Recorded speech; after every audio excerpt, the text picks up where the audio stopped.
Assalamualaikum warahmatullahi wabarakatuh. Perkenalkan, nama saya Billy Costa Junior. Saya dari Teknik Informatika kelas 5C. Jadi kali ini pada praktikum pemrograman visual untuk membuat class diagram pada VBNet ya, itu ada dua bab, yaitu yang kemarin dan juga yang sekarang ini adalah mengintegrasikan antara class, properties, fields, methods, serta rancangan basis data. Jadi di sini akan memasukkan coding di tiap class-nya. Jadi kemarin kan sudah membuat class diagram. Kemudian ada 4 class, yaitu class buku, class siswa, class bukti pinjam, dan juga class ada. Nah, nanti masukkan codingnya yang sesuai pada modul. Oke, langsung kita menuju ke pembahasannya. Jadi pada modul 2 ini kita sudah masuk ke visualnya ya, yang kemarin, yang pada modul 1 yang kita buat itu. Nah, kita masuk ke class diagramnya, kemudian kita klik 2 kali pada class buku. Kita isi yang pertama ya, yang class buku dulu. Nah, nanti akan seperti ini. Yang pertama yang kita lakukan adalah kita ketik ini dulu, import system data OLEDB. Karena kalau nggak diketik, nanti coding si OLEDB-nya nggak bisa kedetek. Kayak OLEDB comment, kayak gitu. Salah satunya ya. Nah, kemudian yang kedua adalah kita masuk ke sini, ke public property-nya. Tadi yang pertama itu kayak gini. Maaf, salah. Saya itu dulu ya.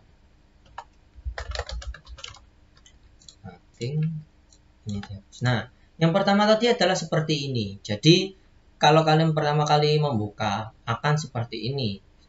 Ya, semuanya sebenarnya. Ini perwakilan saja ya. Nah, kita ketik yang returnnya ini adalah si FKD buku. Jadi ini kan P, kita jadikan F. Jadi properti ini fieldnya, yang ini tadi loh. Nah, ini sesuaikan di sini kan, ini apa FKD. Nah, FKD buku, di sini PKD buku. Kemudian ketik di enter, kemudian kita ketik FKD buku sama dengan value. Jadi nilainya itu adalah di FKD buku, di sininya fieldnya. Nah, dan seterusnya disesuaikan ya, sama, cuma beda ininya aja namanya ya kan, sampai ke bawah. Nah, nanti kita akan masuk ke bagian public function-nya. Di sini public function-nya itu langsung bentuknya kayak gini ya, end function. Tadi aku nyoba itu jadinya itu sub. Nah, itu aku yang bingung, sub endingnya berarti end sub kan nggak sesuai function. Nah, caranya gimana? Kalian kalian close saja, kemudian kalian buka lagi, klik 2 kali, nanti bisa jadi. Kalau enggak, nanti kalian close, kalian cek di sini, di ininya, klik ya, klik sekali aja, kemudian class details. Nah, typenya ini kalian setting dulu, kalian sesuaikan pada modul satunya itu. Ada yang boolean, ada yang integer, ada yang list. Ya dipahami ya, nanti kalian buka pasti bisa jadi seperti ini. Nah, kemudian kita sekarang menjelaskan, saya akan menjelaskan di ini ya, menjelaskan singkat saja. Di sini dim pasti paham ya, bahwa dim itu sebuah perumpamaan untuk si codingnya, si perintah codingnya. Jadi oleh DB comment itu diumpamakan CMMD, jadi dia itu lebih mempermudah pengetikannya, lebih mudah dihafalkan dan sebagainya. Itu bisa. Kalau kita ubah yang lain sebenarnya bisa. Nah, kemudian di sini kita masuk ke SQL-nya. SQL sama dengan select, kita memilih pada buku, kemudian order by KD buku. Nah, ini yang harus saya jelaskan juga, bahwa di Microsoft Access-nya kalian harus database, maksudnya di database-nya kalian harus menyesuaikan nama tabel dan juga nama field-nya. Nah, di sini buku adalah nama tabel, sedangkan di KD buku ini adalah nama field-nya. Field yang pertama ya ini ya. Karena ini auto number, kita ambil yang KD buku. Kemudian execute, row, read, mid. Nah, kita ambil ke KD bukunya pada 3 itu ya, 3 sama 5 ini ya. Maaf, jujur ya, ini agak paham aku. Saya nanti belajar sama temen. Nah, jadi di sini ada BK mid 00013. Nah, auto like. Jadi intinya aja ya. Nanti angka otomatisnya itu menjadi BK 001. Kemudian pas kita isi lagi untuk mengisi selanjutnya, dia itu akan menambah angkanya 1. Jadi BK 002, 003, 004 seperti itu. Kalau gambaranku seperti itu ya. Nanti nextnya kalau ada salah ya nanti saya jelaskan juga. Oke, lanjut. Di sini ada simpan. Nah, simpan ini gunanya untuk menyimpan datanya nanti ke database-nya. Nah, di sini ada string sama oleh DB comment ya. Di sini insert untuk menambahkan dan memasukkan lah. Kemudian ke tabel buku, kemudian ke field ini, ke field 7 ya, 7. Nah, ada SQLN-nya juga. Nah, nanti values-nya itu di sini. Values-nya itu tanda tanya ini harus sesuai dengan jumlah field-nya. Kalau field-nya di sini ada 7, berarti tanda tanyanya harus ada 7. Kemudian ke nah ini ya. Nah, di sini ada parametersnya. Parametersnya ini adalah nama apa ini? Nama field apa? Oh, nama field. Ya, nama field. Kemudian ini fieldnya juga. Jadi fieldnya di class, ini fieldnya di database gitu guys. Bentar, sebenarnya itu ada salah di tempatku ini. Kenapa kok ada salah? Karena saya tadi melihatnya di sini databaseku adalah THN. Saya ubah ya. Semoga aja bisa ya, nggak ada kesalahan. Karena pengalamanku yang kemarin itu pada saat sudah codingnya sudah selesai, databasenya sudah, ternyata ada kekurangan. Saya tambahkan, saya simpen, tapi dia itu pas codingnya sudah dimasukkan dan juga ditambahkan, nggak bisa muncul, malah error, malah nggak tampil, malah error kan yang tampil data yang gini dan sebagainya. Jadi lain kali kalau buat database dan juga buat codingnya pasti masukkan sudah terhubung, jangan dikotak-atik lagi daripada ribet. Jujur aku pernah ngalamin.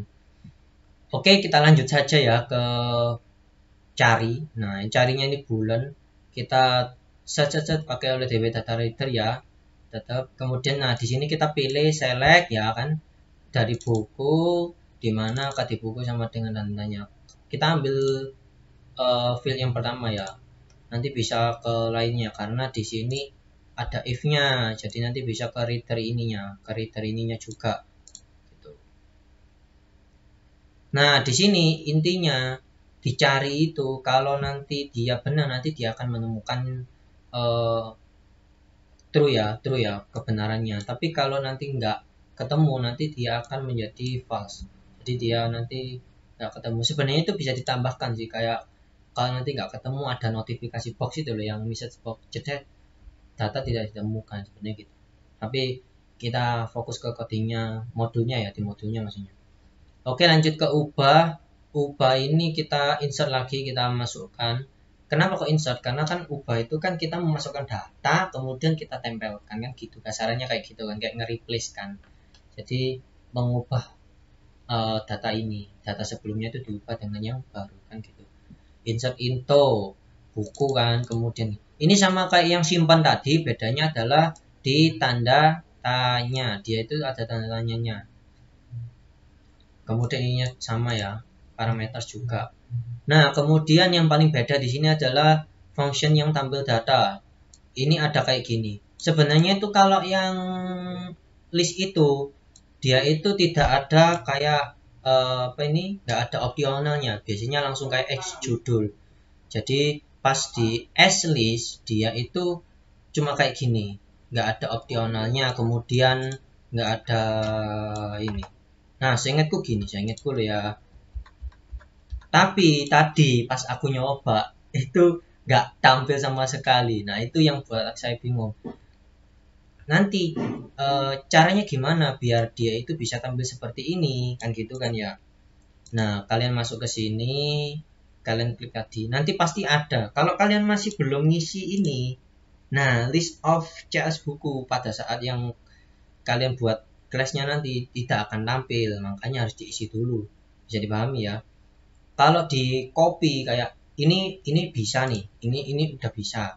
Kemudian di siswanya kalian itu kopas gini, karena ini nggak keisi, nggak bisa. Biasanya itu tulisannya hitam. Jujur, aku tadi ngalamin sendiri. Nah, jadi harus ngisinya di sini ya guys ya, di class detailsnya. Kalau nanti pas di kopas nggak bisa gimana ini, bingung kan? Gampang. Caranya itu gini.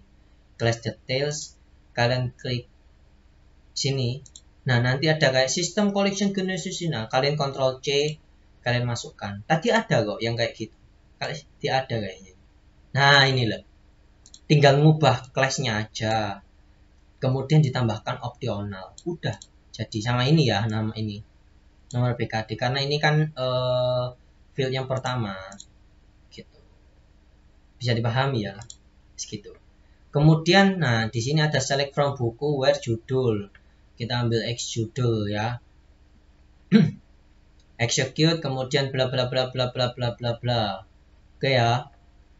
Kemudian ini sama aja, kayak bedanya itu ini fieldnya, kemudian ini fieldnya di database-nya. Jadi saling berhubung lah. Ini pakai object template, apa object temp ya. OBJ itu object kan misalnya. Wes gitu lah intinya. Maaf ya, jujur kali ini masih belum terlalu paham karena saya masih belum mendalami kan, belum belajar mau fokus gitu loh, karena ngerjakan push maksudnya ngerjakan push itu mendorong saji ngotot untuk ngerjakan tugas bawahnya di semua mata kuliah, karena kan saya kemarin sakit 1 bulannya, jadi pas sakit parah itu kan nggak bisa ngerjakan, jadi harus ngejar video juga. Kemudian lanjut ya, kita terakhir ini adalah hapus. Nah, di sini juga ada SQL select from buku where KT buku ya. Nah, jadi nanti bisa ngapus di bagian KT bukunya. Jadi kenapa kok cuma satu? Saya ikutku ya, kalau di KT bukunya aja nanti yang bagian sampingnya itu juga ikut juga. Saya ingatku gitu ya. Oke, gitu aja. Untuk ini siswanya sama, codingannya itu sama, bedanya itu adalah nama field, nama tabelnya itu beda. Hati-hati aja jangan sampai salah. Lagian kalaupun salah nanti dia itu ada notifikasi. Nah, notifikasi tadi yang saya pelajari itu ada 2 macam. Pertama, dia itu detect. Detectnya itu kan biasanya ada warna merah sama warna yang kuning, yang zone itu kan. Nah, yang merah itu pasti salah kaprah, berarti salah 100%. Entah salah nama tabel, nama field, coding, ada yang ketikannya salah dan sebagainya. Sedangkan kalau yang kuning dia itu tadi itu nggak ada notifikasinya, paling kecuali di run ya. Ini kan masih belum di run karena cuma memasukkan saja pada modul 2 ini. Dia itu bedanya yang kuning itu, dia itu kalau ada salah berarti pada properti atau di functionnya itu ada yang nggak keisi lengkap. Contoh kayak gini contohnya ya. Gini contohnya kayak gini seandainya. Nah, ini tuh ada warningnya, ada apa ini yang kuning, icon kuning, tapi dia itu pas diklik dia itu nggak ada isinya. Itu yang kalian harus ketahui ya. Jadi ternyata kuning ini ada function yang belum terisi, intinya kayak gitu. Kalau merah itu kan salah, contoh. Nah, kan nanti ada notifikasi only DP comment is not. Nah, ini kan nggak kedetek nih. Nah, harus gitu contoh, intinya kayak gitu ya. Oke, kemudian bukti pinjam juga sudah, kita sesuaikan saja yang kayak tadi. Kemudian ada juga disesuaikan ya. Sudah. Kemudian setelah selesai mengisi berarti kita sudah mengisi dan juga bisa menyelesaikan modul 2 ini. Intinya modul 2 ini adalah kita hanya memasukkan codingnya. Nah, nanti yang di modul 3 ini kemungkinan adalah form master. Tadi yang saya baca seingatku form master. Jadi kita akan membuat form, kemudian nanti menghubungkan ini juga. Gitu. Oke. Jadi seperti itu saja. Terima kasih buat semuanya. Mohon maaf jika ada salah kata. Jika ada salah atau mau memperbaiki atau mau komen apapun silahkan komen ya di bawah. Untuk video yang modul 1 saya masukkan di deskripsi jadi kalian bisa melihat. Dan juga mohon maaf jika telat mengerjakannya karena saya kena musibah sakit. Mohon diwajarkan. Saya juga mau nge-push tugas yang lainnya karena jujur ada 4 mata kuliah, 2 itu project sama seperti gini masih belum saya kerjakan juga. Jadi saya nge-push dari kemana-mana, nyicil. Oke lah, terima kasih buat semuanya. Wassalamualaikum warahmatullahi wabarakatuh.